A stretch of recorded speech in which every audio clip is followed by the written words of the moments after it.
Langsung aja ya, sekarang kita mulai ke topik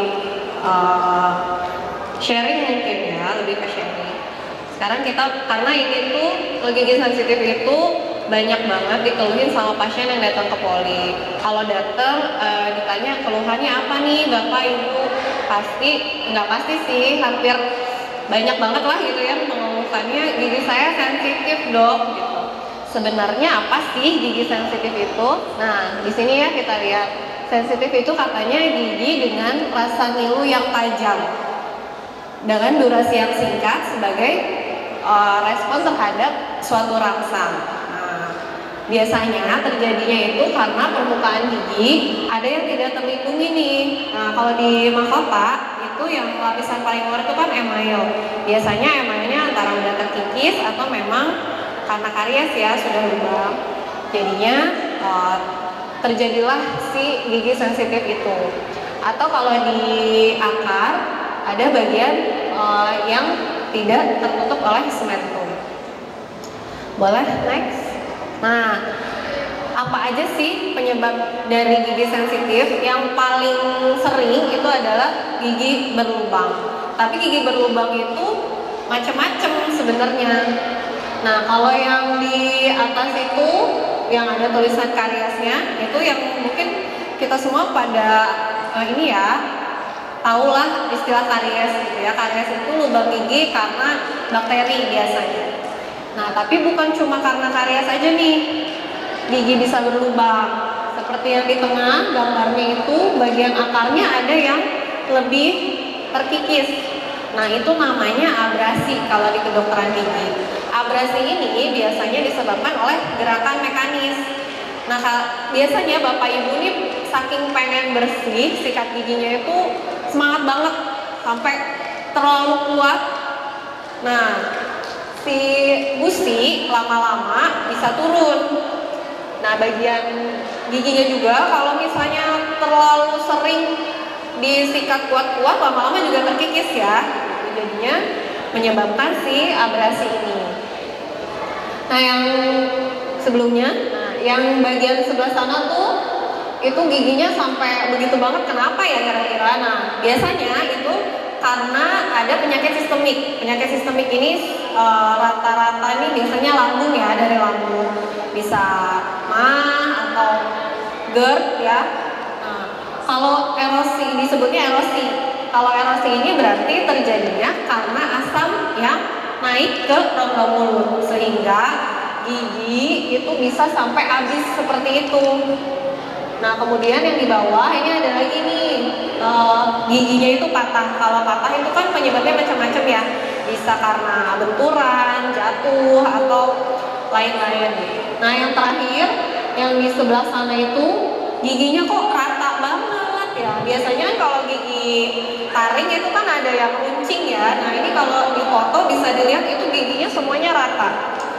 Kenapa bisa terjadi seperti itu? Biasanya ada beberapa kebiasaan yang terkadang kita tuh nggak sadar sampai si gigi itu habis. Nah, salah satunya itu kalau tidur, mungkin ada Bapak Ibu yang suka merhatiin ada yang kalau lagi tidur tuh bunyinya krek krek krek krek krek. Nah, itu tuh menggesek-gesekkan gigi atas sama gigi bawah. Biasanya sih sepenuh hati ya sampai akhirnya bisa rata seperti itu. Oke, sekarang lanjut. Nah, yang kedua penyebab gigi sensitif itu adalah penurunan gusi. Nah, ini yang giginya putih ini seharusnya kayak gini ya, gusi yang normal, gusi yang sehat, warnanya juga pink gitu. Nah, kalau yang di sebelah itu gusinya udah pada turun dan warnanya itu biasanya merah atau meradang. Kalau ini sih udah bersih dari karang gigi. Biasanya kalau misalnya sebelumnya itu tempatnya karang gigi semua, jadinya gusinya pada turun. Nah, kalau misalnya ya gusi itu seperti apa ya, selimut lah gitu ya bagi si akar gigi ini. Jadi kalau gusinya udah turun, selimutnya nggak ada, oh pasti kedinginan ya giginya gitu. Jadi ada rasa sensitif itu. Yang ketiga, penyebab gigi sensitif itu tindakan kedokteran gigi. Memang ada beberapa tindakan kedokteran gigi yang menyebabkan gigi ini terkadang jadi lebih sensitif atau ngilu-ngilu gitu. Tapi biasanya hal itu bersifat sementara aja. Ada tuh contohnya habis bersihkan gigi, kalau misalnya pakai behel mungkin habis digerakin ya giginya atau bleaching, itu juga biasanya akan ada beberapa waktu yang kita rasakan gigi itu lebih sensitif, lebih ngilu dan lain-lain. Tapi biasanya itu bisa dikendalikan dan memang hanya bersifat sementara. Oke, next. Nah, faktor pencetus gigi sensitif itu biasanya ini ya, pertama suhu udara. Nah, kalau malam banyak pasien yang mengeluhkan, dok, kenapa ya gigi saya itu kalau malam ngilu, kalau siang sih enggak. Itu salah satu faktor pencetusnya itu suhu udara. Biasanya kan kalau malam lebih dingin, ya, atau mungkin di perjalanan, di motor, di mana itu kena angin, biasanya juga ngilu. Nah, yang kedua itu gerakan mekanis. Lagi sikat gigi terasa ngilu karena tadi ada yang gusinya udah turun, ada yang udah kekikis bagian emailnya gitu. Yang ketiga adalah makanan dan minuman. Ya mungkin pada Bapak Ibu pada tahu lah ya, kalau makanan minuman yang manis, asam, atau misalnya terlalu panas, terlalu dingin juga itu biasanya akan mencetuskan rasa ngilu atau yang kita sebutnya itu gigi sensitif. Yang terakhir itu perubahan posisi. Biasanya kalau misalnya lagi tidur terus bangun itu kan biasa ada angin ya. Nah itu kerasa juga tuh si ngilu itu. Oke, selanjutnya. Nah ini yang suka ditanyakan juga sama pasien, dok, kalau misalnya gigi saya sensitif terus saya sikat gigi pakai pasta gigi untuk gigi sensitif itu sebenarnya efektif nggak sih, dok, gitu ya, untuk mengatasi si gigi sensitif tersebut. Jadi memang ada beberapa bahan yang digunakan di dalam pasta gigi sensitif itu yang bisa membantu mengurangi nyeri. Tapi kalau misalnya penyebabnya karena gigi berlubang atau misalnya ada penurunan gusi, kan lubangnya pun nggak akan jadi terisi lagi ya setelah menyikat gigi. Mungkin memang bisa digunakan sebagai apa ya, istilahnya pertolongan pertama lah ya, dipakai untuk waktu merasakan ngilu kita pakai itu bisa. Cuman tetap harus ada ininya apa namanya, tindakan kepada giginya gitu. Oke, lanjut. Nah, cara mengatasinya semuanya kembali ke etiologinya atau penyebabnya. Jadi kita harus cari tahu dulu nih, gigi sensitif ini terjadinya karena apa. Kalau misalnya karena lubang yang ditambal, kalau lubangnya dalam dirawat saluran akar, kalau misalnya karena ada sisa akar dicabut, kalau misalnya ada mah tadi, berarti kita harus mengatasi mahnya gitu ya, supaya tidak berlanjut. Kemudian membersihkan kandang gigi dan lain-lain ya. Jadi ini semua kita bisa perbaiki asal kita tahu etiologinya apa atau penyebabnya apa. Dan yang pasti kan harus diperiksakan ke dokter gigi ya Bapak Ibu.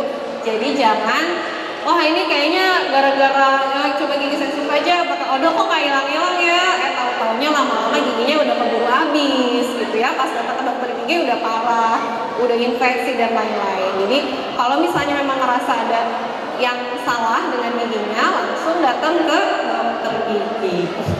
Boleh lanjut. Next. Nah, cara mencegah. Mungkin ini tuh paling basic ya sebenarnya, sikat gigi. Karena memang semua itu diawali, kalau misalnya kata pepatah kan lebih baik mencegah daripada mengobati. Yang salah satunya bisa mencegah lubang, karang gigi dan lain-lain itu adalah sikat gigi. Tapi sikat gigi ini nggak asal sikat gigi ya. Kadang pasien juga udah bilang, dok saya ini setiap hari sikat gigi loh 2 kali sehari. Nah lanjut nih pertanyaannya, ibu waktu menyikat giginya kapan? Waktu mandi, dok. Nah, mandinya kapan nih pertanyaannya. Jadi kalau sikat gigi yang paling efektif itu dilakukan pagi itu setelah sarapan ya Bapak Ibu. Jadi kalau misalnya sarapannya sebelum mandi ya nggak apa-apa ya, pas mandi sikat giginya. Tapi kalau mandi dulu baru sarapan, berarti habis sarapan nggak sikat gigi lagi dong. Nah itu missnya di situ. Sama yang terakhir sebelum tidur. Jadi kadang ada juga saya 5 kali sehari dok, sebelum sholat pas wudhu saya sikat, sebelum wudhu saya sikat gigi dulu. Nah bagus sih Bapak Ibu, cuman itu tadi pertanyaannya, apakah setelah sarapan dan sebelum tidurnya sikat gigi lagi? Gitu. Karena itu waktu yang paling tepat ya untuk menyikat gigi. Kemudian pemilihan sikat gigi. Pemilihan sikat giginya ini udah benar atau belum? Nah, kadang itu tadi ya, saking pengen bersih gitu ya, kita pilih sikat giginya yang ini aja deh, yang paling keras gitu, supaya si kuman-kuman itu bisa keluar semua gitu. Padahal ternyata kita tidak membutuhkan sikat gigi yang berbulu keras itu. Padahal ya, atau misalnya pada anak kecil dikasih yang terlalu besar, kan itu juga malah jadinya anaknya mungkin nggak mau sikat gigi ya, karena nggak enak, sikat giginya nggak pas gitu. Jadi pemilihan sikat gigi itu juga sangat berpengaruh. Ada bulu sikatnya, ada ukurannya, harus sesuai dengan rongga mulutnya, karena kan mulut setiap orang itu kan berbeda-beda ya, ada yang besar, ada yang kecil gitu. Jadi kita pilih sesuai dengan kondisi gitu. Jadi satu dan orang lain itu tidak bisa sama. Kemudian sesuai usia, kalau anak kecil kan berarti ya bulunya lembut. Nah, terus bisa juga dibantu dengan sikat gigi elektrik kalau misalnya kita ngerasanya sepertinya saya kurang ini nih bener gitu ya metode sikat giginya dan lain-lain. Jadi boleh dibantu pakai sikat gigi elektrik. Kalau sekarang kan udah banyak ya di e-commerce gitu ya. Silakan tinggal di check out aja. Nah, yang terakhir itu adalah penggunaan odol berfluoride. Jadi sekarang dari anak kecil pun sudah disarankan untuk menggunakan pasta gigi yang berfluoride gitu ya. Hanya di kuantitasnya aja yang berbeda. Oke. Next. Nah, ini sekarang saya ada video ya tentang cara menyikat gigi yang benar, yang baik dan benar. Ini mungkin kalau untuk Bapak Ibu mungkin ada yang udah benar atau ada yang masih salah. Nah, bisa dilihat, karena kan kalau Bapak Ibunya salah, nanti ngasih tahu anaknya bisa jadi salah juga. Jadi kita benerin sama-sama ya, boleh diklik dulu. Nggak bisa nggak bisa. Oh, nggak bisa. Oke, ya udah nggak apa-apa. Lanjut aja kalau gitu.